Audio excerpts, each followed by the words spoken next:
Commander Jake Morrison stood in the center of the massive crystal chamber. His boots clicked against the smooth floor as he walked forward. The sound echoed in the silence. Around him, hundreds of alien beings watched from floating platforms that circled the room like a giant stadium. The Galactic Tribunal had never looked so cold and unwelcoming. Jake had been here before, but today felt different. Today felt final. Dr. Lisa Brennan sat in the observation deck, her hands gripped tight on the rail. She had spent 15 years studying these alien species. She thought she understood them. She was wrong. Chancellor Zillith floated down from the highest platform. The Vorthok leader's body shimmered like water, constantly changing between solid and liquid. When Zillith spoke, the voice came from everywhere at once. Human Representative Jake Morrison, Zillith began. The Galactic Council has reached a decision about your species. Jake straightened his shoulders. He wore his best dress uniform, the one with all his medals from the Mars Colony Wars. He hoped it would show these aliens that humans could be disciplined and honorable. Now he wondered if it made him look more dangerous to them. We have studied humanity for 300 years, Zillith continued. We have watched your expansion across your local systems. We've observed your behavior during conflicts and peace. We've analyzed your culture, your science, your way of thinking. The chamber stayed silent. Jake could hear his own heartbeat. The verdict is unanimous, Zillith said. Humanity represents a threat to galactic stability and peace. You will be removed from all territories outside your home system. Lisa gasped from the observation deck. Jake felt like someone had punched him in the stomach. With respect, Chancellor, Jake said, humans have followed every galactic law. We have traded peacefully. We have shared our knowledge. We have helped other species when they asked.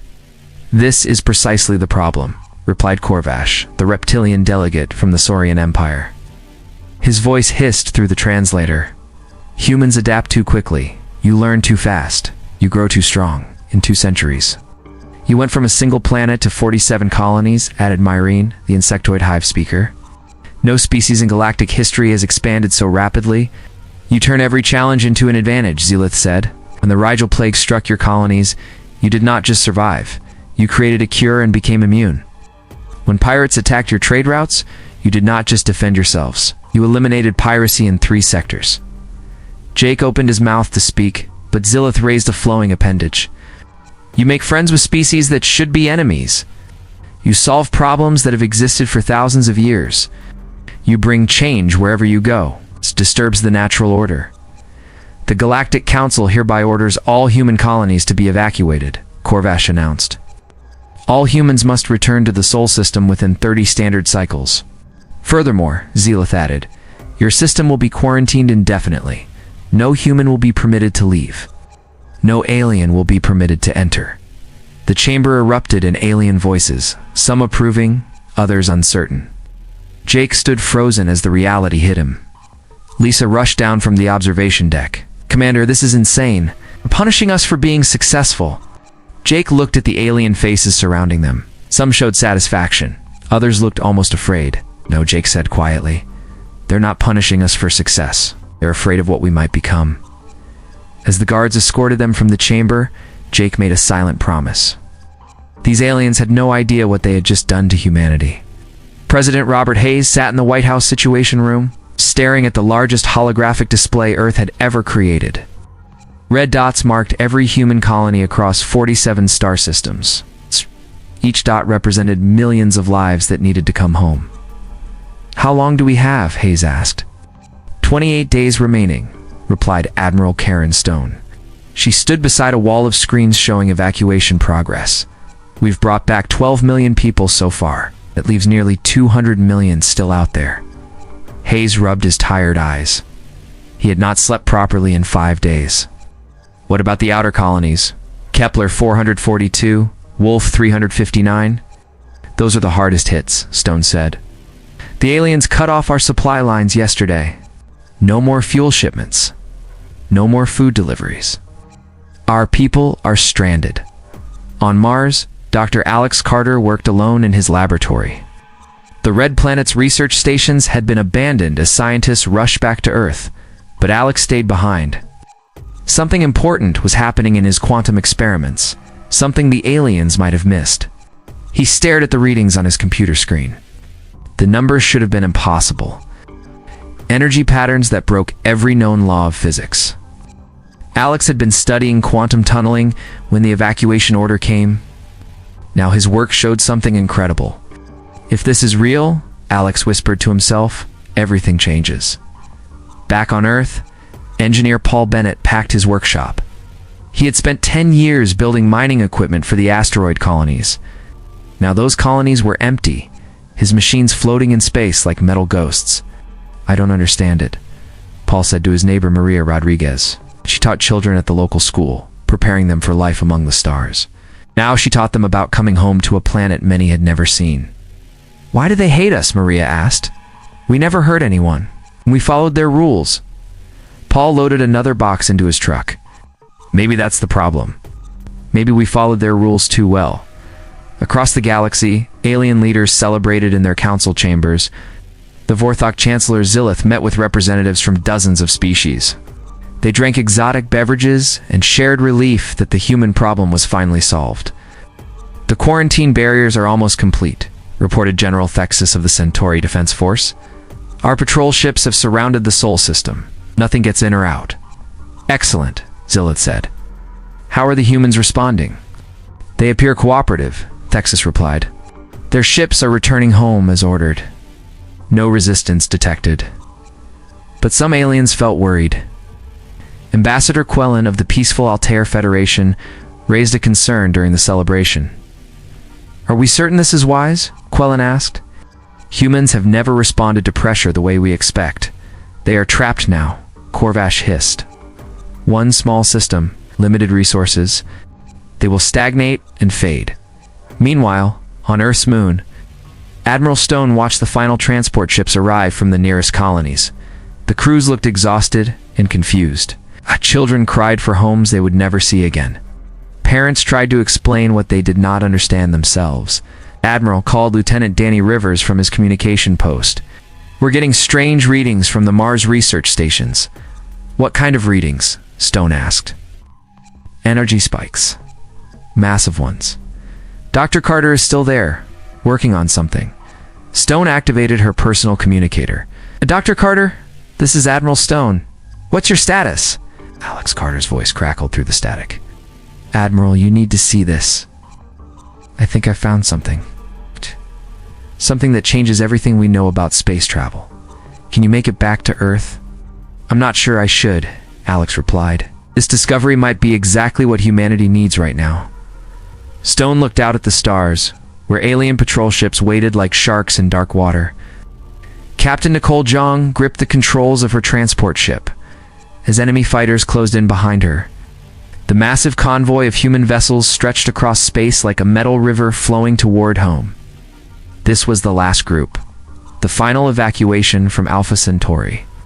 Captain, they're gaining on us, called her pilot, Lieutenant Sam Cooper. Alien interceptors, 12 ships closing fast. Nicole checked her scanner. Behind them, thousands of families packed into cargo holds and passenger decks. These were the last humans in this part of the galaxy. If they did not make it home, they would die in alien prisons. How long until we reach the Sol system? Nicole asked. 6 hours at current speed, Sam replied. But the aliens will catch us in 2. Nicole made her decision. All ships, this is Captain Jung. Prepare for emergency acceleration. We're going home no matter what. Meanwhile, Earth's scientists worked without rest. Dr. Kevin Price had not left his laboratory in 3 days. Around him, computers ran calculations that would have taken years before the crisis. Desperation made humans work faster than ever before. Helen, look at this. Kevin called to Dr. Helen Foster, who worked at the next station. Helen studied alien languages, but now she focused on something more important. She was breaking alien communication codes. Their patrol ships are talking to each other, Helen said. I can understand parts of it. They're scared, Kevin. Really scared. Scared of what? And we're trapped. Helen pointed to her translation screen. They keep mentioning energy readings from our system. They don't understand what we're doing here. On Mars, Dr. Alex Carter finally made his breakthrough. The quantum tunneling experiment had revealed something incredible. Space itself could be folded, twisted, and shaped. The aliens built their quarantine barrier, but Alex discovered that barriers meant nothing if you could step outside normal space. He activated his emergency communicator. Earth's command. This is Dr. Carter. I need to speak with President Hayes immediately. The president is busy with the evacuation, came the reply. Tell him I found a way through their barrier, Alex said. Tell him humans don't have to stay trapped. Back in space, Nicole's convoy faced the alien interceptors. The enemy ships opened fire, but something strange happened. Every human ship returned fire at exactly the same moment. Perfect coordination without any commands. The aliens had never seen anything like it. How are they doing this? The alien commander asked his crew. They have no central control, no battle network. Yet they fight as one mind. The truth was simple. Humans in crisis did not panic. They worked together. As Nicole's ships reached the Sol system, the massive quarantine barrier activated. Energy fields stronger than a star's gravity surrounded Earth's solar system. The barrier glowed like a second sun, visible from every planet. On Earth, President Hayes watched from mission control as the final transport landed. Dr. Carter arrived hours later with data that made the president's eyes widen. Sir Admiral Stone reported all humans are home. Evacuation is complete. Hayes looked at the barrier surrounding their system. In any other species, this would mean defeat. But humans were different. Admiral, send a message to all colonies, all research stations, all military units, Hayes ordered. Tell them we have work to do. The aliens gave us a gift. They isolated us from the galaxy's distractions. Now we can focus on becoming what we're truly capable of. Outside the barrier, alien patrol ships detected massive energy surges from within the human system. The readings made no sense. Instead of declining, human activity was increasing. 5 years had passed since the quarantine barrier trapped humanity in the Sol system. The galaxy had moved on, forgetting about the dangerous humans locked away in their corner of space. But inside the barrier, something remarkable was happening. Engineer Danny Rivers stood in the new orbital shipyard above Earth. The massive construction platform stretched for miles, building vessels unlike anything the galaxy had ever seen. Danny had helped design the fusion drives that powered these ships. They were 10 times more efficient than anything humans had built before. Grace, you need to see this. Danny called to Dr. Grace Palmer, who worked nearby. Grace studied biology, but the quarantine had forced her to learn about closed-loop ecosystems. She had created food systems that could feed billions using fraction of the resources. The new drives are working perfectly, Danny said. We're achieving speeds that should be impossible. Grace smiled as she watched the construction. Everything we thought was impossible turned out to be wrong. When you're trapped, you find new ways to think. Below them on Earth, 15-year-old Joey Marshall attended the New Geneva Academy. Joey had been born just before the quarantine. He grew up knowing that aliens had locked humans away from the stars. But instead of feeling trapped, Joey felt excited about the future. Today we're studying quantum mechanics, his teacher announced. Who can tell me why the aliens thought their barrier would hold us? Joey raised his hand. Because they don't understand humans. They think like prey animals. When something blocks their path, they find a different path. But humans break through the obstacle. The teacher nodded. Exactly. And what have we learned about breaking through barriers? That barriers only exist if you accept the rules that created them, Joey replied. Meanwhile, alien deep space monitors detected troubling signals from the Sol system. Commander Vexel of the monitoring station Omega-7 stared at his screens with growing concern. These readings cannot be correct, Vexel said to his assistant. Show me the energy output data again. The assistant, a nervous young alien named Court, pulled up the files. Sir, human energy production has increased by 800% since the quarantine began. Their industrial output shows impossible efficiency levels. What about their population? Growing steadily, sir?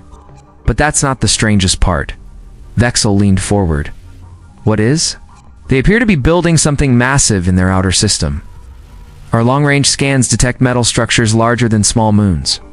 Back in the Sol system, President Hayes, now in his second term, met with his science council. Dr. Alex Carter had become the head of the new physics division. His quantum tunneling research had led to breakthroughs that changed everything humans thought they knew about reality. Mr. President, Alex reported, the project is ahead of schedule. We'll be ready for the next phase within 2 years. Are you certain this will work? Hayes asked. Sir, the math is solid. We've run thousands of simulations. When we activate the system, their quarantine barrier will become meaningless. Admiral Stone, promoted to head of the new Space Defense Force, added her report. Our new ships are ready for testing. Danny Rivers and his team have created engines that make our old technology look like stone wheels. Hayes looked out the window at Earth's rebuilt cities. The quarantine had forced humans to perfect everything. No waste, no inefficiency, no limits on imagination. The aliens wanted to contain us, Hayes said. They gave us the perfect laboratory. They removed all distractions and forced us to focus on pure advancement. Grace Palmer joined the meeting through video link from the Mars Terraforming Project. Mr. President, we've learned to create perfect environments. When we return to space, we'll bring life to dead worlds in ways the galaxy never imagined. Outside the barrier, alien sensors detected another massive energy surge from human space. This time, the readings broke their measuring equipment. 20 years after the quarantine began, the impossible happened.